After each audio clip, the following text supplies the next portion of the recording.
Does the age and memory of a leader impact his or her ability to govern effectively? This question has gained prominence in recent political discussions. The spotlight has recently fallen on President Joe Biden, following a special counsel report that cast his memory in a less than favorable light. The report criticized Biden's recall of certain specific details, including the years he served as vice president and the timing of his son Beau's passing. In response to these criticisms, Biden has staunchly defended his memory, challenging the report's findings and insisting on his qualifications for the presidency. However, his defense was not without its hiccups.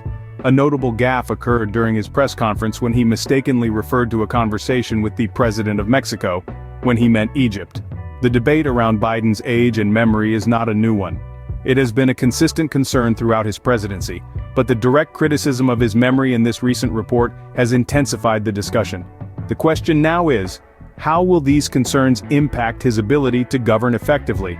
Biden's age and memory have become a key issue in his presidency, sparking a debate about the impact of these factors on his ability to govern. Despite ongoing concerns about President Biden's age and fitness, the Democratic Party has remained steadfast in its support. Recent polls have illuminated a troubling reality. A staggering 76% of voters, including a significant number of Democrats, are apprehensive about Biden's mental and physical health as he potentially heads into a second term. This unease has been further exacerbated by the special counsel report's characterization of Biden as an elderly man with a poor memory. Democratic strategists are on edge. They fear that this report might amplify these concerns, leading to a potential erosion of voter trust and support. Yet the Democratic Party's loyalty to Biden has been unwavering. They have not considered another candidate for the upcoming election in 2024, a decision that may be coming back to haunt them. What's more, the party finds itself in a predicament. There is no clear successor in sight if Biden decides not to run. Vice President Kamala Harris, considered by some as a potential backup, has been met with lukewarm response, leaving the party in a precarious position. The Democratic Party finds itself at a crossroads. They must navigate these choppy waters carefully. Their loyalty to Biden, while commendable, might come at a hefty price. With no clear successor in sight, the Democratic Party faces a challenging road ahead as they grapple with the question of Biden's fitness for office. President Biden's strategy of maintaining a low-key approach and distancing himself from the press has been both praised and criticized. This approach starkly contrasts with his predecessor Donald Trump, who was known for his constant media presence. In fact, Biden has been the president who has gone the longest without holding a press conference in the last 100 years. This strategy, some argue, has worked in his favor, allowing him to avoid unscripted questions and potential verbal gaffes. However, this has not been without its drawbacks. Biden's limited media access has raised concerns among voters and critics alike, questioning his ability to handle unscripted scenarios due to his age and history of verbal missteps. A notable instance was during a recent press conference where he confused the president of Mexico with that of Egypt, fueling further concerns about his memory and mental acuity.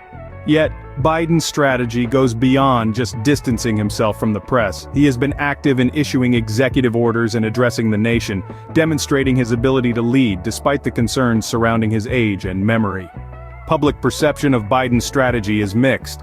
While some appreciate his low-key approach, others are skeptical, viewing it as an evasion of important questions and a potential red flag for his mental fitness.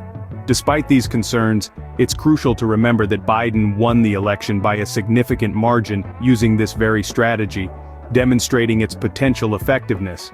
In conclusion, Biden's approach to the media and his response to criticisms about his age and memory could play a crucial role in his re-election campaign. But how much do age and memory really impact a leader's ability to govern? Let's take a moment to ponder this. Past leaders have demonstrated that age and memory can indeed influence governance. For instance, President Ronald Reagan faced similar scrutiny, and his later diagnosis of Alzheimer's disease ignited a debate about the effects of age on leadership. However, on the flip side, we've seen leaders like Queen Elizabeth II, whose reign has spanned 7 decades, maintain their roles effectively, despite their age. Now let's consider President Biden's record so far. Despite criticisms of his memory, he has enacted numerous executive orders, and has been active in addressing the nation. His ability to manage the complexities of the presidency, even with the occasional verbal gaffe, indicates that age and memory have not completely impaired his ability to lead. Yet, It's important to remember that these are not the sole determinants of effective governance. Leadership also requires wisdom, experience, and the ability to make sound decisions, qualities that often come with age. While age and memory can be a factor in a leader's ability to govern, they are not the only factors. It remains to be seen how they will impact President Biden's re-election campaign.